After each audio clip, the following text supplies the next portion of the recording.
Hey guys, my name is Kay, and welcome back to the sad story of Emmeline Burns.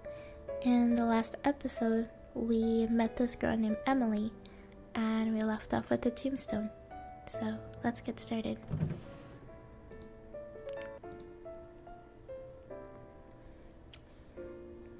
I shift, suddenly uncomfortable. Graveyards don't usually make me uncomfortable, but there's something about this tombstone that strikes a discordant note within me. Something here just isn't right. They all died on the same year. They did indeed, and all on the same day, too.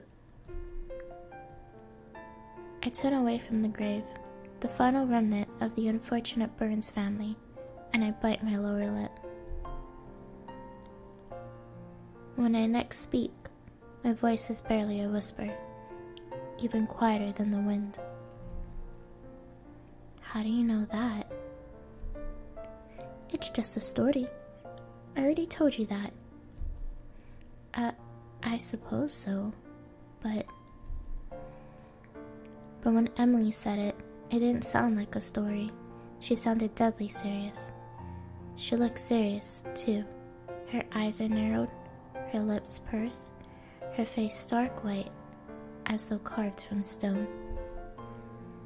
The fog swirls about us like a veil. It's even thicker than it was earlier this morning. I can taste the fog at the back of my throat when I inhale, and I cough. It tastes cold, rank, and repulsive. The taste of death. Just who is Emily, anyway? She doesn't look like any girl I know. She doesn't act like any girl I know. I'm almost tempted to believe, but that would be ridiculous, wouldn't it? So, should I tell you my story? I must warn you, though, it is rather dour. Then again, given our setting, what other kind of story could it be? You should already know how it ends.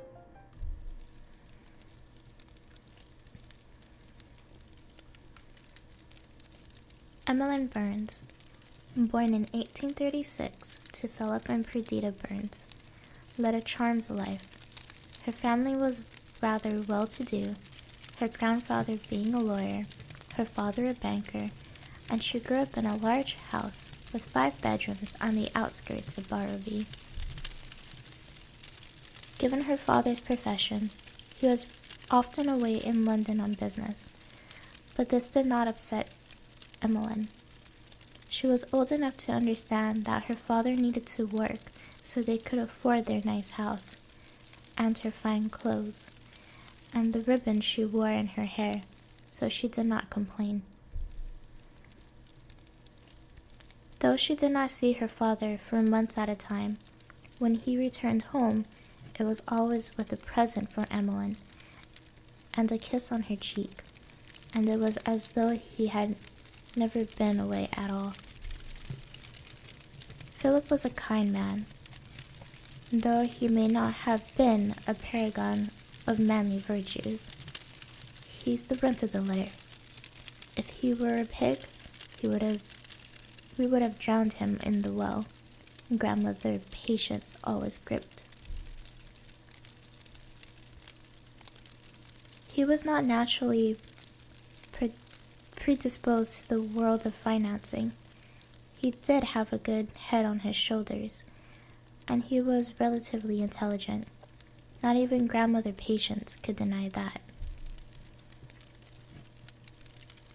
It was through his quick wits, rather than his magnetic charisma, of which he was sorely lacking, that Philip had been able to expand upon the Burns family's fortune, as he had invested a good deal of money into the stock market. Emmeline really did love her father, despite his lack of presence in her life, or maybe because of it. They do say, after all, that absence makes the heart grow fonder.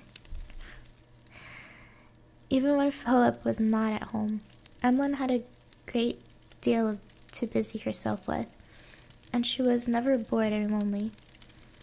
She would help her mother with her embroidery, or exchange ideal gossip with the servants, or go for long walks about the countryside, eating blackberries from the hedgerows, and snagging her dress on brambles.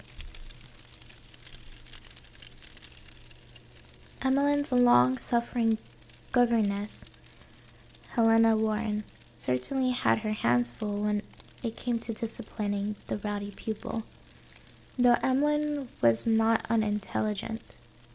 She had been born with the disposition of a sea captain or polar explorer, and she was physically incapable of sitting still for 5 minutes. That is, unless she was with Cornelia Linton. Emmeline and Cornelia had known one another since they were both babies, and they were almost inseparable. They spent most of their waking hours together, sitting by the lakeside in the Lintons' private estate. They would stare out across the untroubled waters, which carried along with it lily pads, reeds, and fish that with shimmering scales, and they would talk, sipping raspberry and lemonade. Everyone in Barrowby knew that the lake and the Lintons' estate belonged to Cornelia and Emmeline. They had claimed it through the countless hours they had whiled away by those grassy banks, feeding the fish and dipping their bare toes into the water. The lake was their private land, a secret garden everyone knew of, but nobody would intrude upon. And so it was that Emmeline and Cornelia spent the summer months together, basking under the sunshine.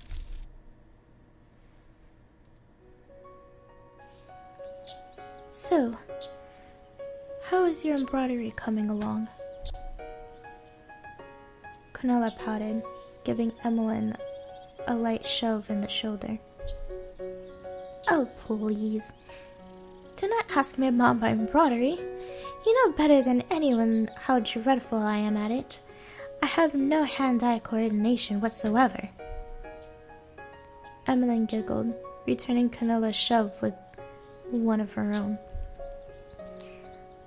I do not understand how you can be that terrible at sewing, Nellie.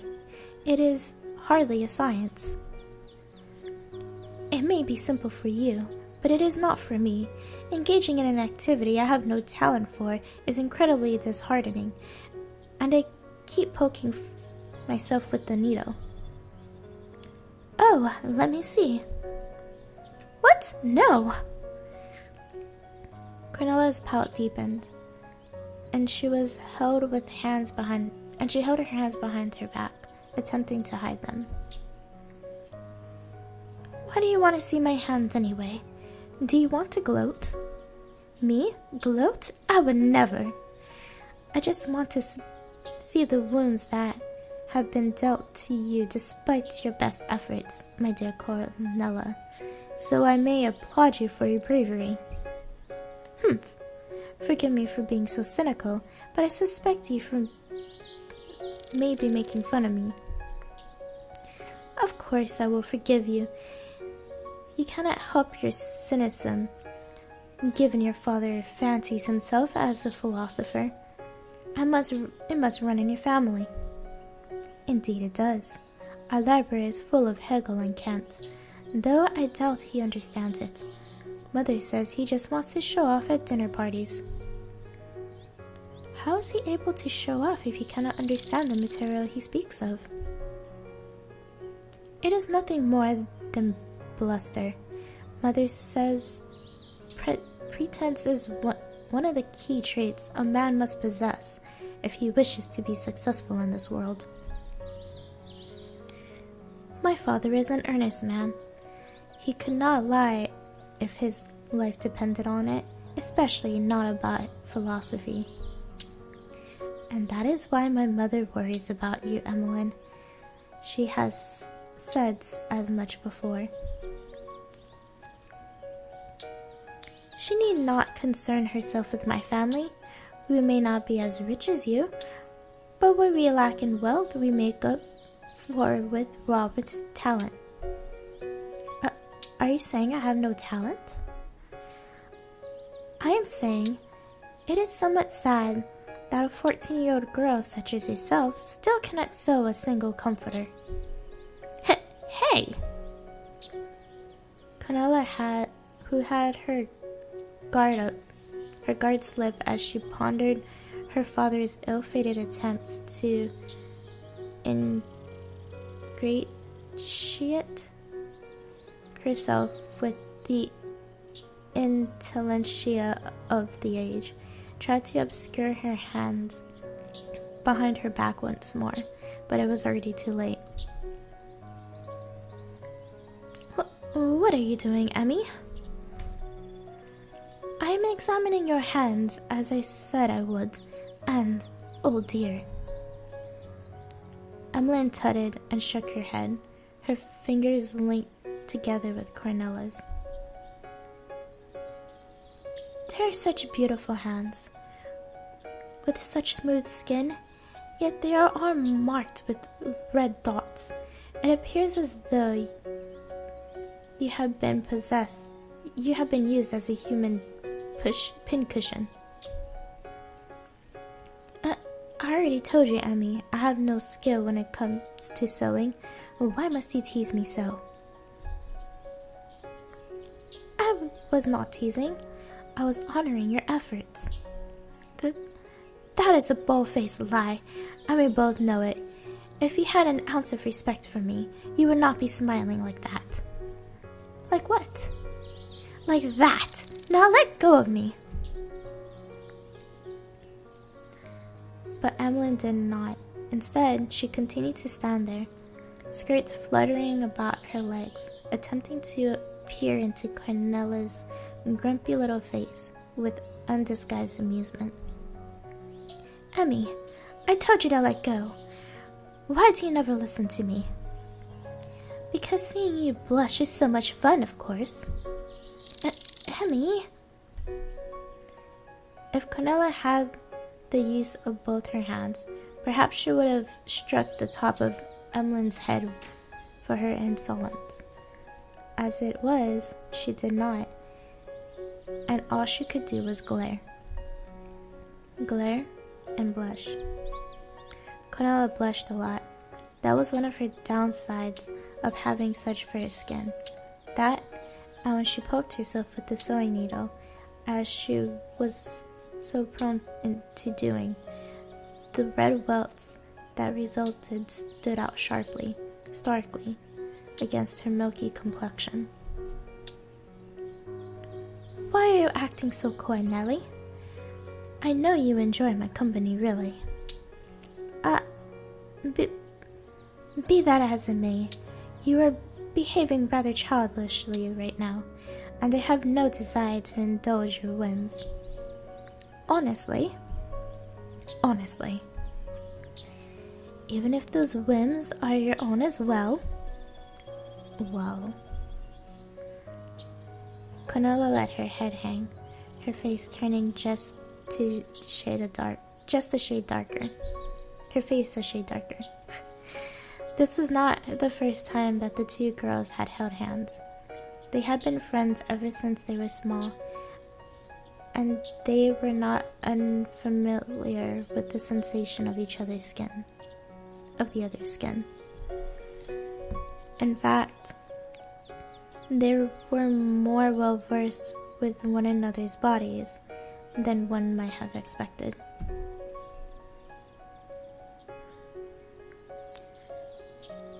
Their other mothers would have scolded them for the unladylike manner with which they comported themselves when left alone by the lakeside. They would have been scandalized to learn of the other, more intimate actions that had taken place between the two girls.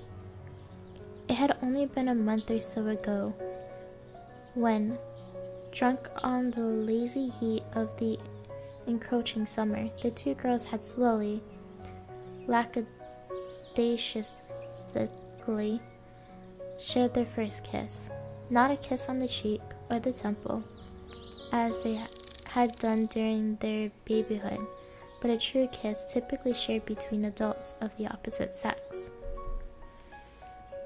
Neither of them knew who had instigated the kiss, or why they had lingered for so long in such a manner. Their lips pressed together, but both agreed after the fact that they had liked it. It had just felt right.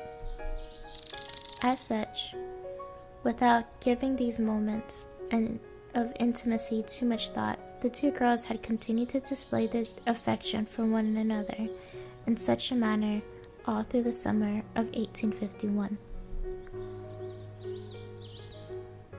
It may have been uncommon for two women to exchange such kisses and caresses, but what of it? Why should they not kiss one another if they wanted to?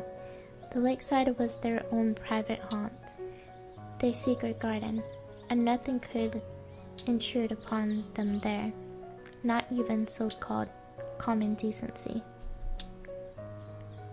That was another question. Why should it be indecent? Emmeline did not understand. She loved Cornelia, and Cornelia loved her.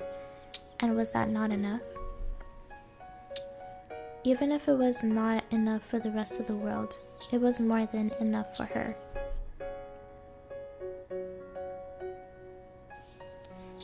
You know, you really are beautiful. Do you really think so? Of course, I thought so. From the moment I was old enough to understand what beauty is, you are one of the loveliest people I have ever seen. Is that why you like me then? Because you think I'm pretty? Maybe. We humans are fickle beings. Isn't your father proof enough of that? How cruel, Emmy. If you are only kissing me because you think I'm pretty, then perhaps I should reevaluate the nature of our relationship. You are nothing more than a rake.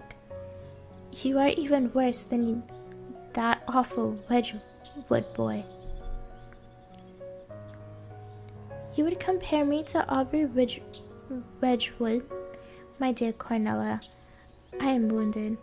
I am nothing at all like that boorish fop. Boorish? Well, I wonder. He can be awfully insistent, too. It is not fitting for a young man. Of course it is not fitting. Did you know? He even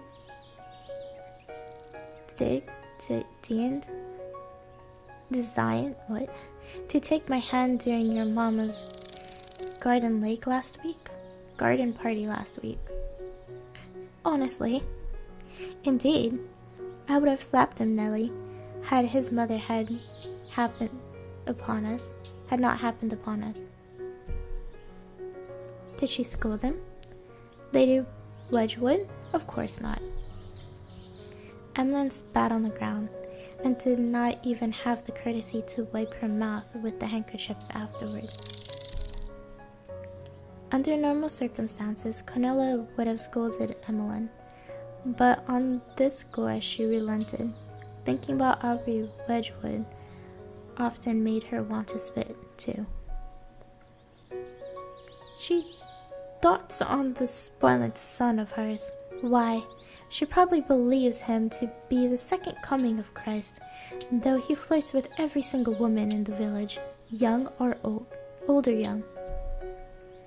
You see, Nellie, I am nothing like Aubrey. I would rather die than become a rover like him.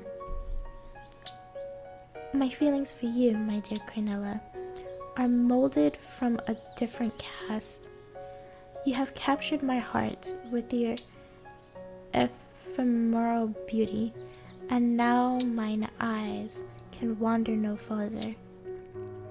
You are my sweet red rose, newly sprung in June.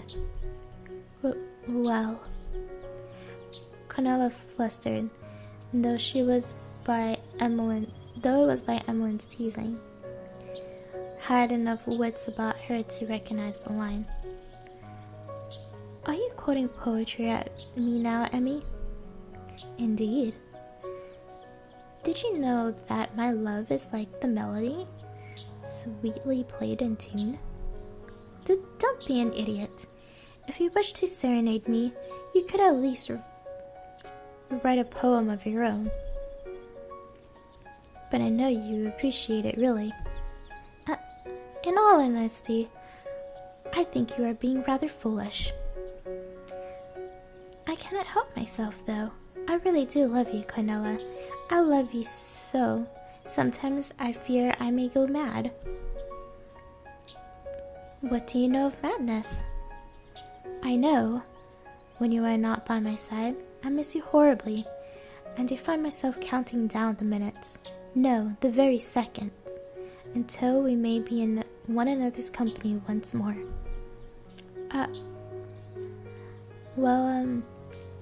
I appreciate your feelings, Emmy. I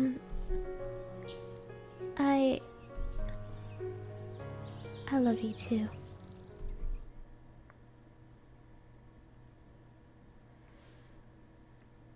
If only Emmeline and Cornelia could have continued to spend their time together in so sweet a manner, smiling and laughing, or else bickering pointlessly and making one another pout, yet always parting with words of love and kisses stolen beneath the warm summer sun.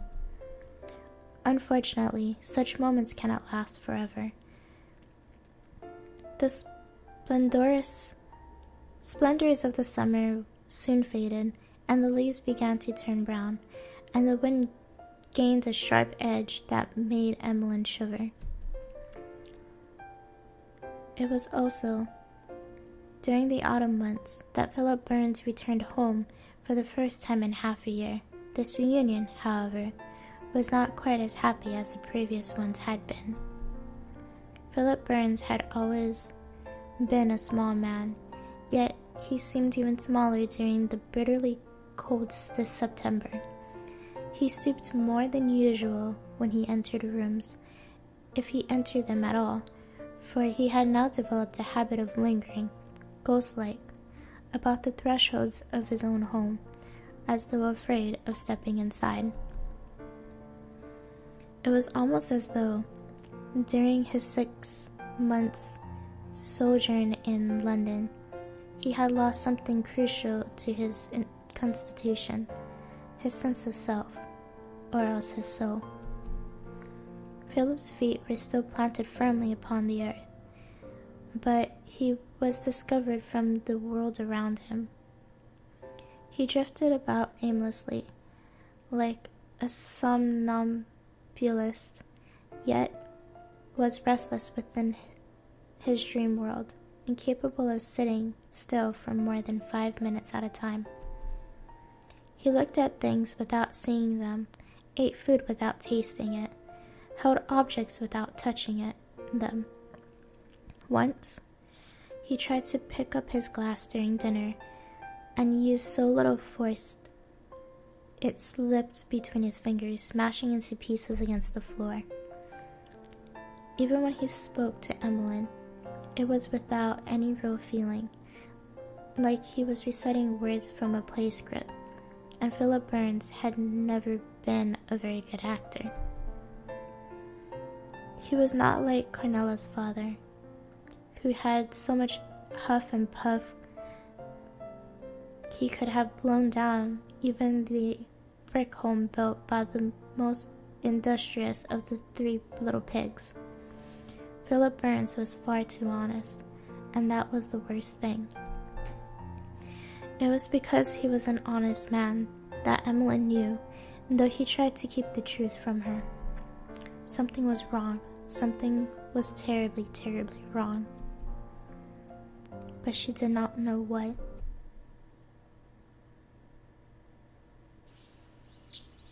Are you all right, Emmy? Emmeline blinked, brushing a few strands out of her hair out of her face, and turned. Why do you ask me? Was my face contorted in a curious manner? I suppose you could say that. You have been acting rather more despondent than usual, that is all. A cat-like smile crossed Emmeline's lips. She leaned forwards until her nose was only inches apart from her companion's, and said in hushed tones, Are you worried about me, Nellie?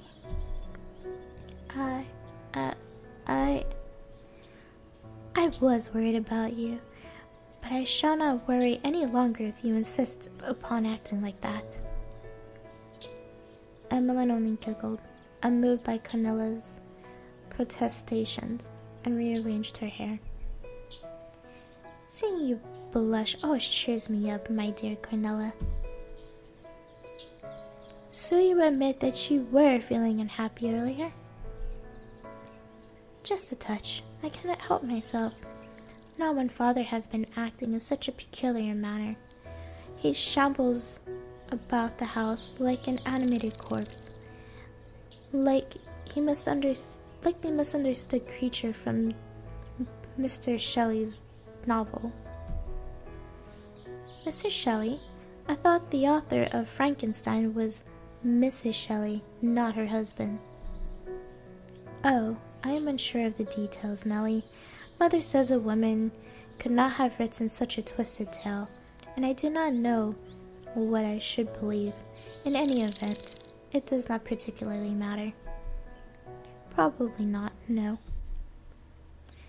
Emmeline ran a hand through her auburn curls, or at least she tried to. She soon found that her bonnet got in the way of this gesture, so she untied the ribbon beneath her chin and removed the offending garment. She let her bonnet sit in her lap, as a mother might with a newborn babe, and played with the light green ribbon, twisting it about the wrist of her right arm.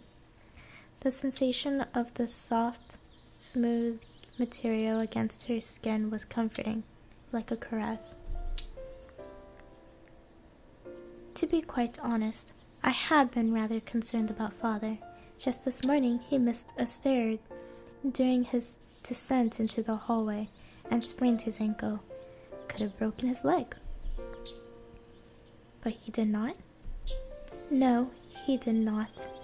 He does look rather undignified now, though, limping everywhere like an invalid. Oh, Emmy. Emmeline shifted, still playing with the ribbon of her bonnet. The look on Cornelia's face was too somber for a playful forest spirit such as herself, and it was unsettling. She did not want to think about her father. She had retreated to the Lintons' estate, despite the protestations of Miss Warren. You have not finished your history lesson, Emmeline. I doubt you could tell Queen Elizabeth apart from a hole in the ground. So she could avoid thinking about her father. This was rather new for Emmeline. She had always loved being with her father. Now, however, she found herself seeking any recourse available to her to avoid him. Seeing him like this, so small and sad, shuffling about his home like a repentant sinner, was too painful.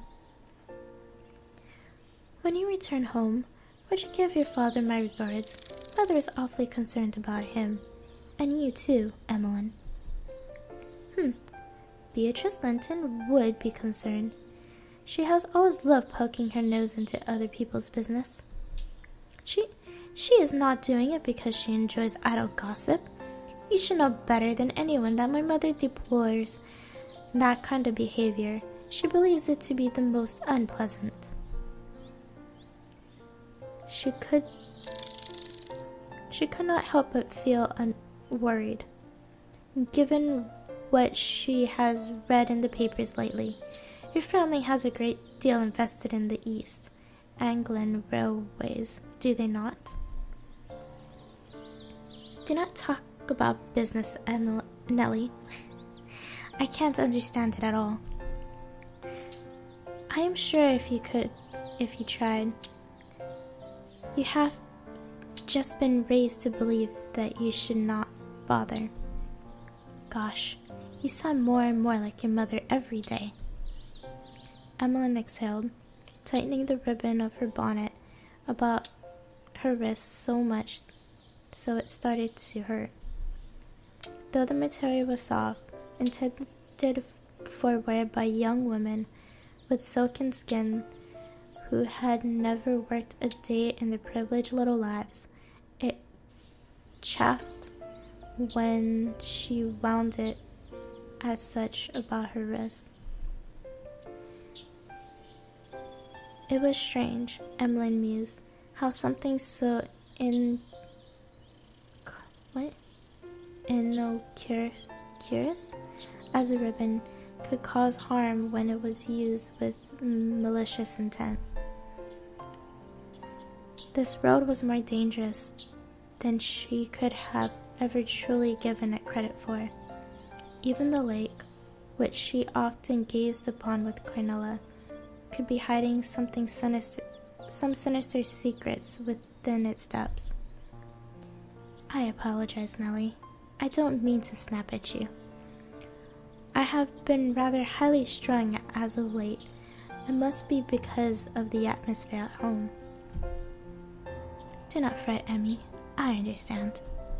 You do? Not entirely, but I will try to. I do care about you, after all. Thank you, Nellie.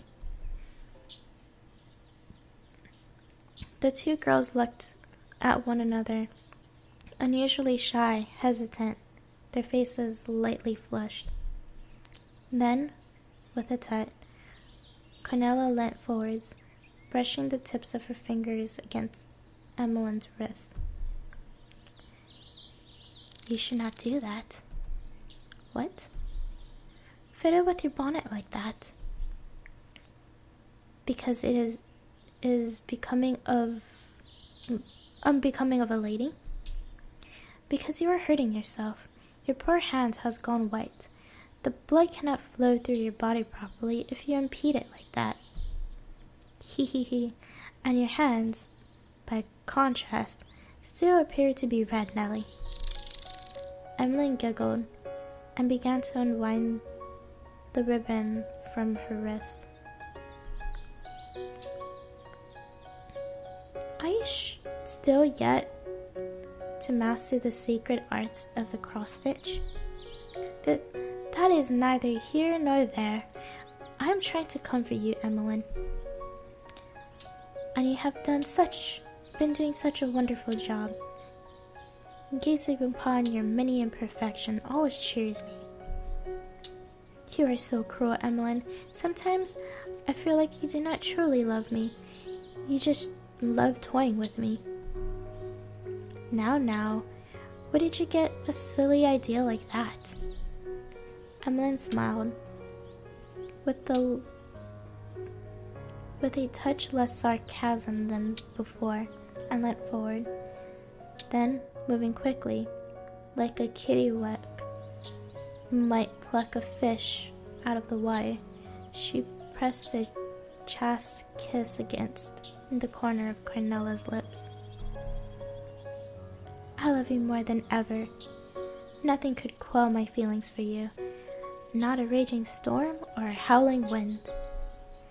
Cornelia pressed one hand against her cheek gingerly. The spot where Emmeline had kissed her tingled. It felt more like being poked with a sewing needle, a sensation Cornelia was depressingly familiar with, yet it was not unpleasant. blushes are truly beautiful, Cornelia. They would even outdo the roses in the midst of summer. It makes me wish I could kiss you every single second of the day, if it would always elicit such a beautiful response, or lovely response. I do not think my heart would be able to cope with such a constant slew of affection. You would kill me, Emmy. And what better way would there be to die than to be kissed fervently by a girl you love? And with a light giggle, even breezier than the coastal air, Emmeline pressed another kiss against the side of Cornelia's mouth. You know, you should ask my permission before you do that. I am not quite as hungry for affection as you are. So you say, but you do not offer much resistance. That sounds like something Aubrey would say. Never. You would not seek to compare me with that cure again, would you, Nellie? I am simply saying what I see. You claim to dislike Aubrey, but you grow more and more like him with every passing day. That is a lie. Liberal, slander, take it back. No. Take it back, I said. I refuse. Well, I insist. If you want to change my mind, you have to insist harder than that. All right then, how is this? With the devilish glint in her eyes, which would have been evidence enough only a couple of centuries past to try her as a witch, Emmeline shifted forwards and began her merciless assault. Not even William of Normandy, as he drove back the armies of Harold Godwinson during the Battle of Hastings, could have conceived of such brutality.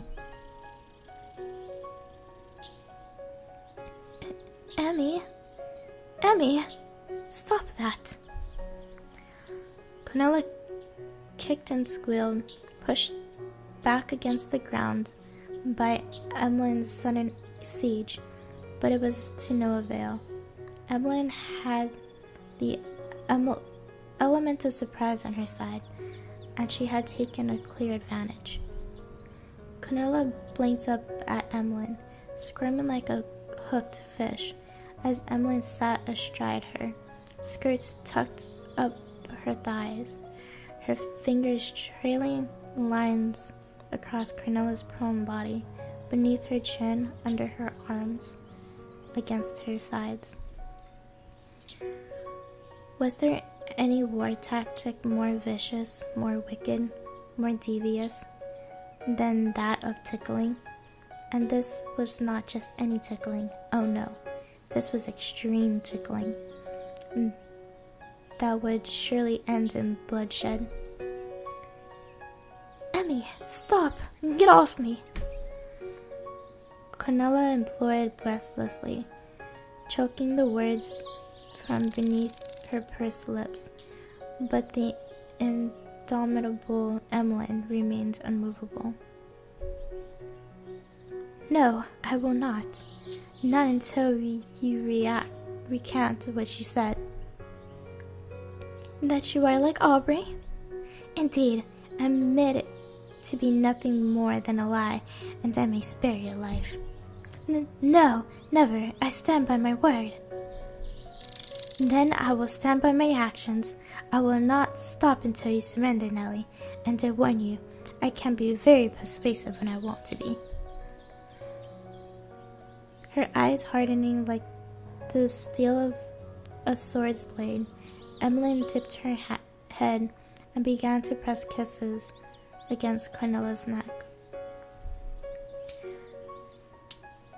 Cornelia's dress had begun to slip down her shoulders, and there was a good deal of pale pink skin to show, more than would have been deemed socially acceptable. You rogue! You would attack a helpless young girl? Only because this helpless young girl is attempting to defile my honor.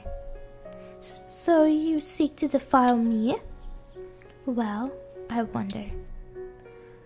Cornelia squealed as though she had been doused in water, and redoubled her efforts to escape, but it was not all in vain. The two girls continued to bicker playfully, giggling, even as the warmth of the sun began to dissipate, and an autumnal chill settled into the air. At that moment, as the day drew to a close, the two girls may truly have believed, with their rumpled clothes and disordered hair and flustered cheeks, that this could last forever.